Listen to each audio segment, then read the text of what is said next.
오늘은 참 포도나무이신 예수라는 제목으로 하나님 말씀 증거하겠습니다. 옆에 앞뒤에 계신 분들하고 우리 같이 인사하도록 하겠습니다. 오늘 잘 오셨습니다. 오늘 잘 오셨습니다. 네, 감사합니다. 네, 감사합니다.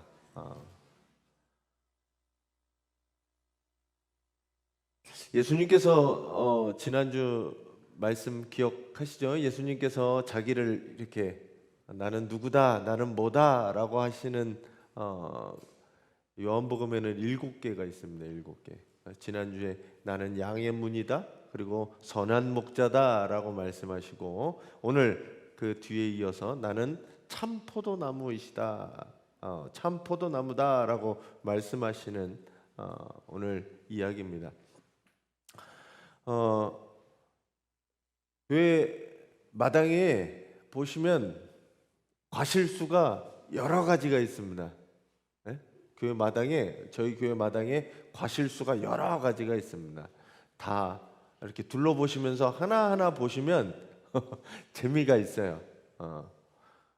앵두나무도 있고, 이 뒤쪽에 보시면 매실도 있습니다. 매실. 오늘 아까 제가 가서 봤는데 매실이 청매실이죠. 아직 이렇게 많이 올라왔어요. 이렇게 통통하게 매실이 올라오고, 앵두도 올해는, 작년에 앵두가 얼마 없었거든요. 올해는 앵두가 많이 열렸습니다. 그리고 감나무가 이렇게 두 그루가 감나무가 여기 있고, 잘 보이실지 모르겠지만 포도나무가 두 그루가 이렇게 자라고 있습니다. 포도나무가 두 그루가 자라고 있는데, 포도나무 아직 어려요. 그래서 포도나무가 자라고 있고, 자두나무도 있습니다. 제가 지난번에 자두나무에 약을 좀 쳤어요. 자두나무가 벌레가 엄청 많아서 약을 좀 쳤습니다. 자두나무가 재작년에 2개, 작년에 한 7개 정도 났나? 근데 자두가 벌레가 엄청 먹어요. 진짜 벌레가 먹어서 다 자두가 떨어져요. 그래서 자두를 못 보신 거예요. 그래서 올해 제가 자두에 좀 약을 쳤는데 얼마나 자두가 열리는지. 자두도 있습니다. 그리고 무화과나무도 있습니다. 무화과나무는 아직 여기 있었을 때는 열매가 맺은 것 같은데, 데크를 깔면서 옮겨 심은 거는 아직 어려서 열매를 맺지는 못했어요. 무화과나무가 있습니다. 그리고 오늘 제가 이 뒤편에 가니까 고추를, 지난주에 고추 심었거든요. 제가 고추를 심었는데, 고추밭에 이렇게 가면서 거기 더덕이 이렇게 더덕이 자라고 있고, 그 다음에 곰치랑 머위가 이렇게 있어요. 곰치랑 머위가 있는데, 그 더덕 옆에 조그만하게 뭐가 자라냐면 딸기가 자랍니다. 딸기 꽃이 지금 막 올라오더라고요. 노란 꽃이 올라오더라고요. 딸기는 원래 5월 지나서 먹는 겁니다. 딸기가 벌써 지금 시중에 파는 딸기는 끝나가잖아요. 근데 원래 딸기는 5월 초에 이제 꽃 피고 열매가 5월 말 6월 돼야 원래 열매가 맺는 거죠. 딸기꽃 한번 보세요. 그러시면 될 것 같습니다. 왜 여러 가지 식물들과 과실이 있는 것은 저는 굉장히 우리에게 있는 축복 중에 하나라고 생각합니다. 과실나무에 꽃이 피고 열매 맺는 과정, 그 과정을 통해서 생명의 신비, 그리고 자연의 신비, 그리고 하나님의 신비를 경험할 수 있기 때문입니다. 최근에 제가 몇 그루를 더 사다가 심었어요. 김문수 권사님, 한복인 권사님이 엄나무를 심어서 끓여 드셨더니 관절에 좋다고 그래서 교회에 엄나무를 심으면 어떻습니까? 그러셔서 제가 엄나무를 이쪽에 심었어요. 엄나무 심으면서 걔만 배송시키기가 뭐해서 오디를 2개를 시켜가지고 엄나무 2개, 오디 2개가 여기 뽕나무죠, 뽕나무 2개를 심었습니다. 하여튼 열매 맺을 때까지 좀 기다릴 것 같아요. 근데 뽕나무가 왔는데 뽕나무가 보니까 뿌리하고 이 줄기가 제 나무가 아니라 접붙인 거를 보내줬더라고요. 이렇게 제가 심다 보니까. 그래서 접붙인 거 보니까 원 나무에다가 3가지를 해갖고 이렇게 동동동동 매가지고 그게 좀 자라니까 한 나무처럼 된 거예요. 그래서 나무에 접을 붙이는 이유를 제가 검색을 해봤습니다. 제가 농부가 아니라서 잘 모르지만 나무에 왜 접을 붙일까? 접을 붙이는 이유는 여러 가지가 있는데 어미나무의 유전적 특성을 가지는 묘목을 일시에 대량적으로 양성할 수 있기 때문에 이 접을 붙여요. 한 그루 가지고 여러 그루를 만들 때 접을 붙여서 잘라서 여러 그루를 만들 때 그렇게 어미의 형질을 갖게 되면서 합니다. 두 번째는 접목을 통해서 결과물의 성장을 앞당길 수 있는 거예요. 그러니까 뽕나무를 뿌리가 큰 나무에다가 가지를 붙이니까 이게 뿌리의 영양들을 받을 수 있는 거죠. 그래서 성장을 촉진할 수 있습니다. 세 번째는 접을 붙이는 나무는 다양한 환경 속에서 풍토에 잘 견딜 수 있게 하기 위해서 접을 붙이기도 합니다. 그리고 병충해나 저항성을 높여주기 때문에 이 접을 붙이는 거예요. 그래서 장미도 아무거나 접붙이면 안 됩니다. 아무나 이렇게 접붙인다고 그게 살지는 않아요. 장미랑 찔레꽃이랑 이렇게 해서 접을 붙이게 되면 그 병충해에 또 강하다고 그러더라고요. 그리고 접목을 하면서 나이든 목의 나무가 품종을 개량할 때 이 접목이란 것들을 사용합니다. 저는 오늘 이 포도나무 이야기를 주님이 하시면서 포도나무 이야기, 그 포도나무의 이야기가 우리라고 하여금 하나님과 우리와의 관계를 이야기하거든요. 그 이야기를 통해서 예수 그리스도와 성도와의 관계, 그리고 우리가 하나님과의 관계, 그것들을 주님께서 설명하고 계십니다. 오늘 이 비유를 통해서 말씀을 깨닫고 주님 안에 살아가는 우리 성도님들이 되시기 바랍니다. 포도나무 이렇게 생겼어요. 포도나무가 접목도 하고 가지치기도 합니다. 오늘 말씀에서 가장 중심이 되는 얘기는 이 얘기입니다. 세번역으로 읽으면 이렇게 됩니다. 같이 한번 읽어주세요.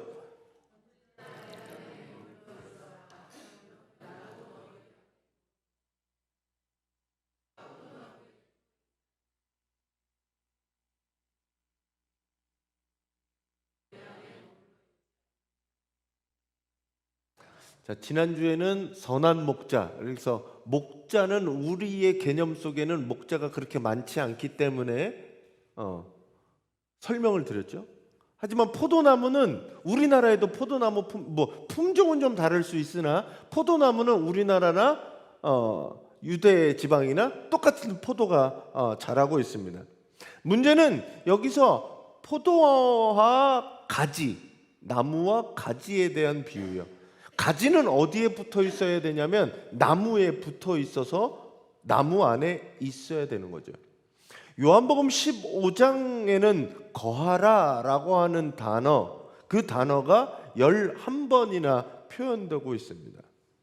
4절에서 내 안에 거하라 나도 너희 안에 거하리라, 6절에 사람이 내 안에 거하지 아니하면, 7절에 너희가 내 안에 거하고 내 말이 너희 안에 거하면, 이렇게 거하면이라고 하는 단어가 한 장에 굉장히 많이 들어가 있어요. 그리고 이 거한다, 머물다 라고 하는 뜻, 이 뜻을 가진 이 단어를 굉장히 많이 이번 장에서 사용하고 있다는 겁니다. 그럼 중심이 뭐하냐? 예수 안에 거하라 라고 하는 말이 오늘 이 요한복음 15장의 중심이라는 거예요. 근데 이 거한다라고 하는 말은 여기 있는 것처럼 생명과 관련되어 있기 때문입니다. 나무에 붙어 있는 가지, 붙어 있지 않는 가지는 생명이 있느냐 없느냐라는 거예요. 자, 꽃꽂이를 합니다. 꽃다발을 받으시거나, 꽃다발에는 생명이 있습니까 없습니까? 꽃꽂이, 꽃다발은 생명이 이미 생명으로부터 분리됐기 때문이죠. 뿌리나 가지로부터 분리된 꽃은 살아있지만 살아있는 게 아닌 거죠. 제가 교회 꽃꽂이를 안 넣는 이유는 그거예요.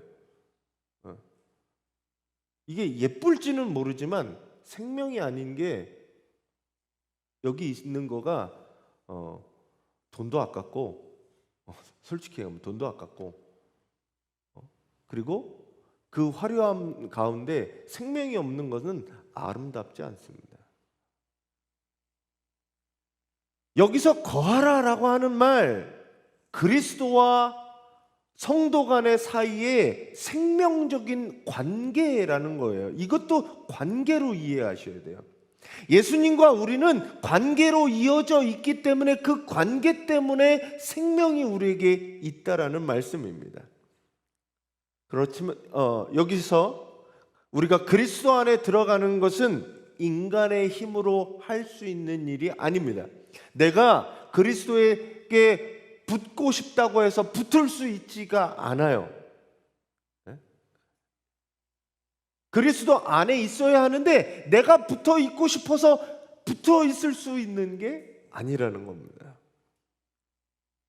어떻게 되어 있냐면 예수가 우리를 불러주시고, 그리고 우리가 주님 안에 그 부름 속에 우리가 주님 안에 있을 수 있습니다. 여러분들은 예수 그리스도께서 특별한 자리로 불러주셨습니다. 거기서 우리는 내가 그렇게 하겠습니다, 그 십자가 사랑을 받아들이겠습니다 할 때 그 안에 붙어 있을 수 있어요. 주님의 사랑이 우리에게 먼저 시작되었고, 우리는 그 사랑에 응답할 때 비로소 우리의 관계는 변화됩니다. 자, 생판 처음 본 남녀, 아니면 그냥 알고 있던 남녀가 어느 날 남자가 프로포즈를 하죠. 여자에게 사랑 고백을 하죠. 그러면 그 전까지는 아무 관계가 아니었다가 사랑 고백을 하고 여자가 네라고 하면 그때부터 뭐가 돼요? 우리는 1일, 이제부터 오늘부터 하루, 이렇게 되는 거죠. 그 하루는 이전의 날들과는 다른 새로운 날들이 시작되는 거와 마찬가지입니다. 신앙을 갖는 것, 예수를 믿는다는 것, 그게 뭐냐? 하나님의 부름에, 하나님의 사랑 고백에 내가 그렇게 하겠습니다 라고, 네 라고 대답하고, 그 하나님과 그리스도와 우리와의 관계가 새로운 날이 시작되는 게 바로 신앙입니다. 뭘 믿는 거냐? 예수 그리스도의 사랑을 믿는 겁니다. 그래서 오늘 이 포도나무와 가지의 얘기는 예수님과 우리와의 관계가 과연 어떤 관계에 있는가? 그것을 말씀해 주고 있습니다. 그리스도인들은 예수 그리스도를 믿는 사람들입니다. 이 믿는다라고 하는 표현은 예수 그리스도에 붙어 있는다라고 하는 표현을 말하는 겁니다. 단순히 그리스도인들이 교회 다닌다고 하는 것으로 되는 것은 아닙니다. 모든 그리스도인이 교회 다닌다 해서 그리스도인이 되는 건 아니에요. 직분을 맡았다고 해서 직분을 맡았다고 해서 그리스도인이 되는 건 아닙니다. 교회 의식에 참여하거나 구제와 봉사에 힘쓴다고 해서 그리스도인이 되는 건 아닙니다.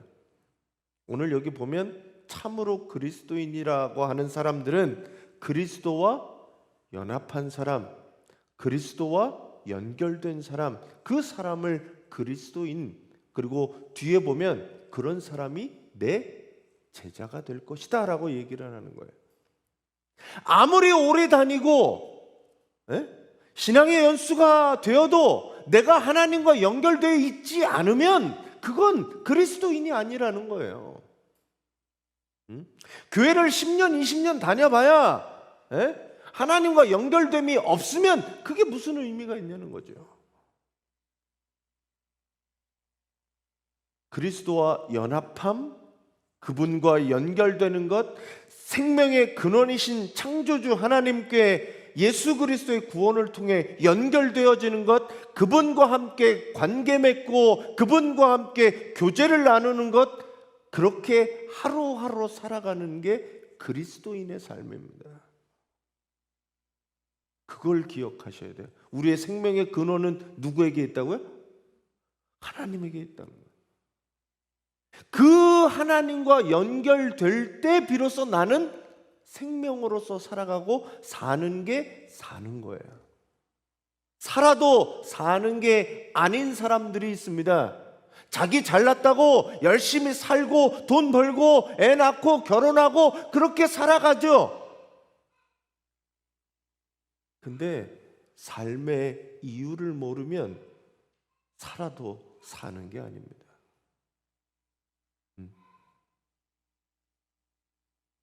그렇게 살아가는 삶, 참된 삶이 아닙니다. 성경에서 오늘 예수님이 이야기하는 것은 나에게 붙어 있어라, 참 생명 안에 있어라, 그 생명 안에 있는 것이 너희들에게 정말 중요한 일이고 그렇게 진짜 살아가는 것이고 그게 바로 하나님의 축복과 열매 맺는 길이다라고 말씀해 주고 있습니다.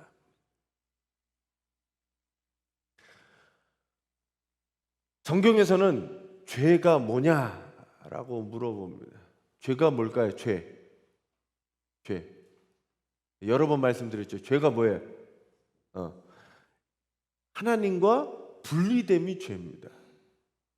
이 하마르티아라고 하는 거는 관역에서 벗어난 걸 하마르티아라고 하거든요. 이게 죄라고 번역을 합니다.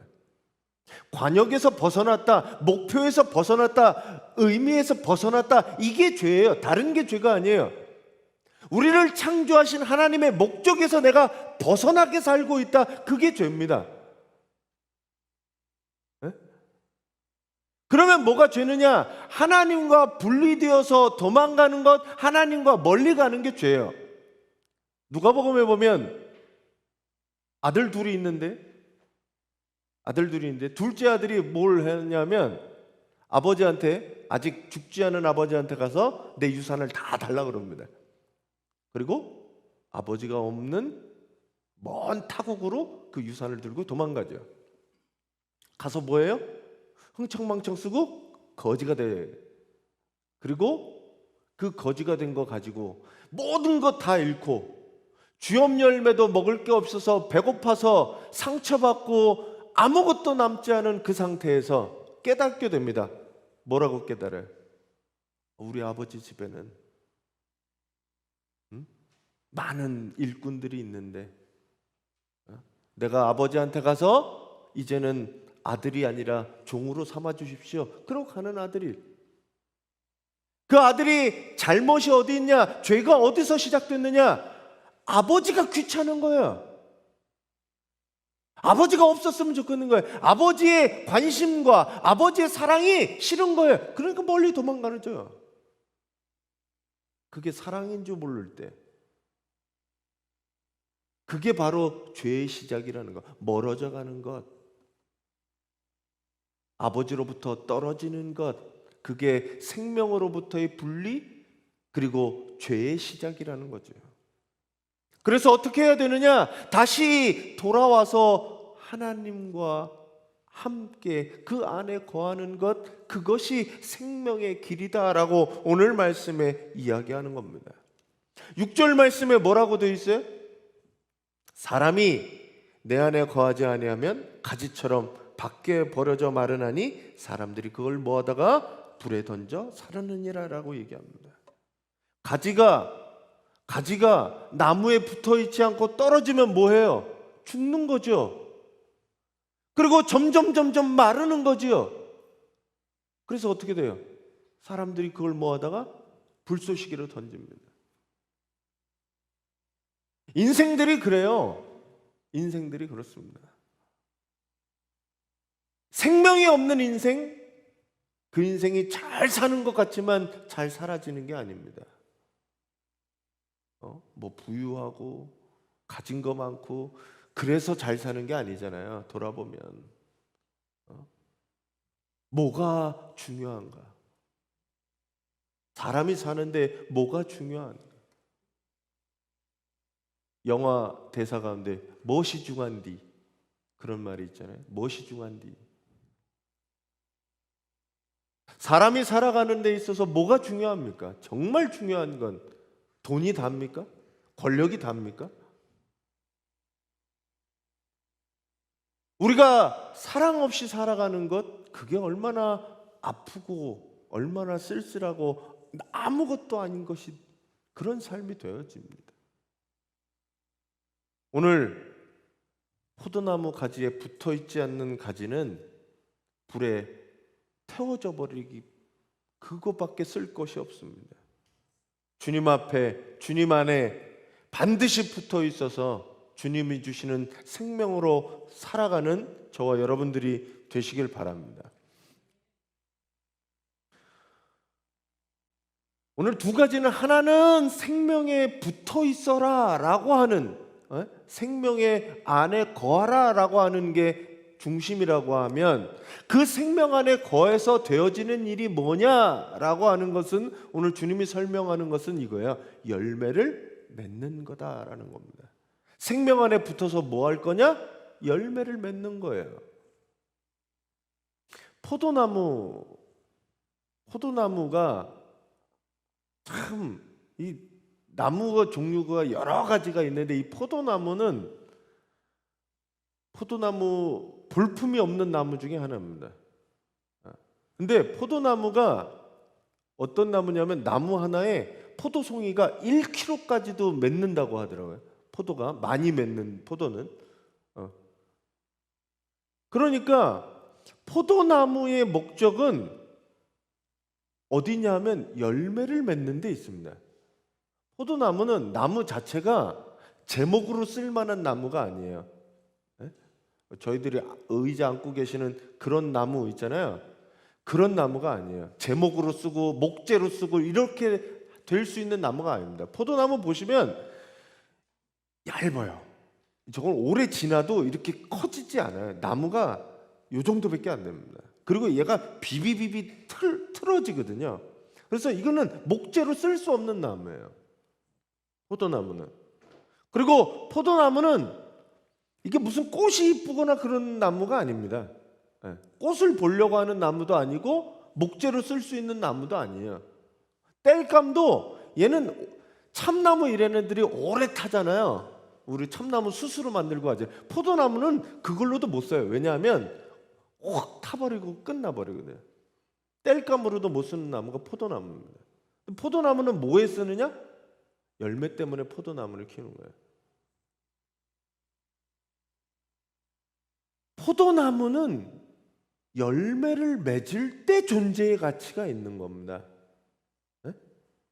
포도나무는 열매 때문에 그 나무가 필요한 거예요. 열매 맺지 못하는 포도나무는 의미가 없는 거예요. 이거 아무짝에 쓸데기 없어지는 겁니다. 왜 주님께서 포도나무와 자기와의 관계를 이야기하셨냐면, 이건 시대적 상황이 좀 있습니다. 당시 유대인들, 하나님의 율법을 받고 하나님의 백성으로서 살았던 유대인들이 아무런 열매를 맺지 못하고 책임을 다하지 못하는 모습 속에 열매 맺지 못하는 포도나무와 같았기 때문인 거예요. 유대인들이 자기들의 책임을 다하지 못한 이스라엘 백성들을 심판하는 그것이 뭐였냐면 포도나무였다.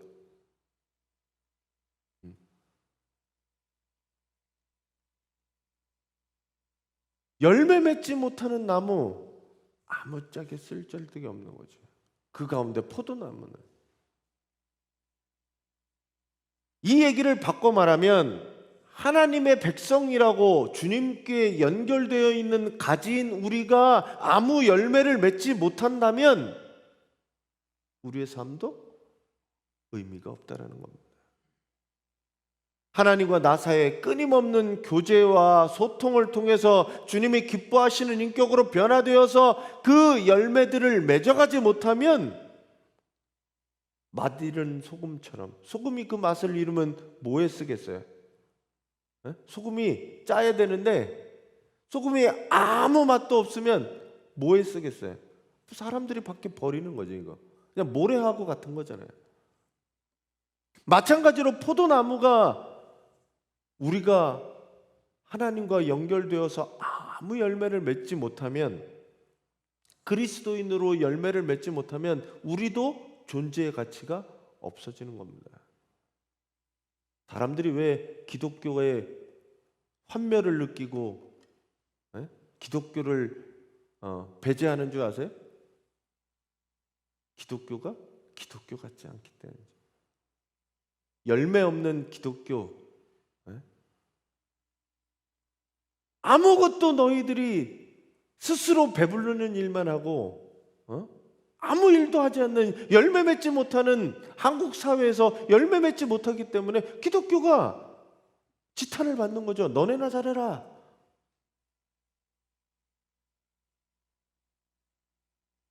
오늘 본문 8절 말씀에 뭐라고 되어 있냐면, 8절 말씀에 같이 한번 읽어주세요.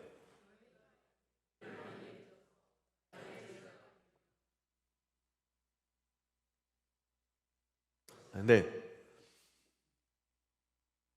하나님께 붙어 있는 사람, 예수 그리스도의 안에 있는 사람, 그 생명을 하나님께 받는 사람은 우리의 생명이 어디서 와요?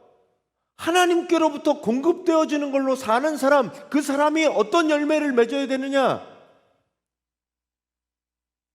하나님이 주신 열매가 나오겠죠. 그 열매들을 맺어야 되고 열매가 많이 맺어야 되는 겁니다. 네? 그래서 그 열매를 통해서 누가 좋아하느냐, 누가 영광을 받느냐, 하나님이 영광을 받으신다라고 이야기하는 거예요. 근데 열매를 맺지 못하니까, 엉뚱한 열매를 맺으니까 하나님 욕먹이는 게 되는 거죠. 열매를 보고 그 나무가 무슨 나무인지 압니다. 감나무에서는 왜 그게 감나무냐 하면 감을 맺으니까 감나무잖아요. 열매를 보면 그 나무가 뭔지, 지금 여기 있는 나무가 뭔지 아세요? 모르시잖아요. 저게 뭔지 모르잖아요. 여기 교회 앞에 있는 나무들, 뭐 앵두나무, 감나무, 뭐 자두나무 다 있다 그랬는데 모르시잖아요. 뭘 보고 알아요? 가을에 감나무에 감이 열려 있으면 저거 감나무구나 이러잖아요. 신앙도 마찬가지죠. 우리가 무슨 신앙인으로서 열매를 맺어갈 때 저 열매를 보고 저 사람이 그리스도인이구나, 그걸 느낄 수 있는 거죠. 오늘 여기 뭐라고 얘기하냐면, 열매를 많이 맺어서 나의 제자가 되면 하나님께서 영광을 받으실 것이다, 이렇게 얘기합니다. 그리스도의 제자가 되는 사람들, 그리스도인이라고 불리는 사람들, 기독교인이라고 부르는 사람들, 왜 그 사람들이 크리스찬이에요? 예수님을 알아서? 교회 다녀서 크리스찬이에요? 예수님을 믿는 사람들, 예수님 안에 있는 사람들이 진짜 크리스찬이잖아요. 그러면 그 사람들은 열매 맺고 그 열매로 하나님께 영광을 돌리는 사람들이 되어야 한다는 겁니다. 그 사람들이 정말 제자인 거예요. 정말 기독교인인 거죠. 여러분들은 제자입니까? 아니면 많은 무리들, 그냥 그 무리들입니까? 예수님이 5천 명을 먹이셨는데 물고기 2마리하고 보리떡 5개로 5천 명을 먹였지만 그 5천 명이 다 주님의 제자가 된 건 아닙니다. 그냥 숱한 무리 중에 한 명으로 그냥 무리 1 그냥 그걸로 끝난 사람들이 많아요. 대형교회 그 가운데 제자가 몇 명이나 되겠습니까? 몇 퍼센트가 되겠습니까? 좀 뭐 그것도 저는 필요하다라고 보는데 중요한 거는 우리 가운데 과연 우리 교회가 과연 제자가 몇 명이나 되는가, 이게 더 중요한 거죠. 전 여러분들이 그냥 교회 문 앞을 왔다 갔다 하는 그런 그냥 무리 중에 한 사람이 되기를 원하지는 않아요. 여러분들은 제자가 되시고 열매 맺으셔야 되고 주님 안에 계셔야 돼요. 그런 분들이 되시기를 간절히 축원합니다. 오늘 예수님께서 포도나무 비유로 우리에게 주님과 우리와의 관계를 설명해 주고 계십니다. 참 포도나무이신 예수님께 붙어 있어야 사는 거예요. 생명에 연결되지 못한 가지는 죽은 가지처럼 우리가 예수 그리스도의 생명에 연결될 때 비로소 우리는 참 생명으로 살아갈 수 있습니다. 우리의 신앙도 우리의 인생도 마찬가지입니다. 하나님께 연결된 삶, 그분으로부터 주어지는 은혜와 사랑으로 공급받아서 사는 삶, 그래서 내 삶을 통해 사랑과 하나님의 복음이 증거되는 삶, 그 삶이 진정한 그리스도인의 삶입니다. 예수님께 꼭 붙어 있는 성도들이 되시기를 바랍니다. 아멘이시죠? 네. 예수님을 통해서 주시는 양분으로, 은혜로 여러분들이 살아가시기를 바랍니다. 그래서 하나님이 원하시는 이 사랑의 풍성한 열매들을 맺고 살아가시기 바랍니다. 그러면 우리 열매들을 통해 우리가 누구인지 세상 사람들은 보게 될 것입니다. 그리고 우리는 하나님께 영광을 돌리는 예수의 제자가 될 것입니다. 무리가 아닌 예수의 제자로 살아가는, 그 생명 안에 살아가는 저와 여러분들이 되시기를 간절히 축원합니다.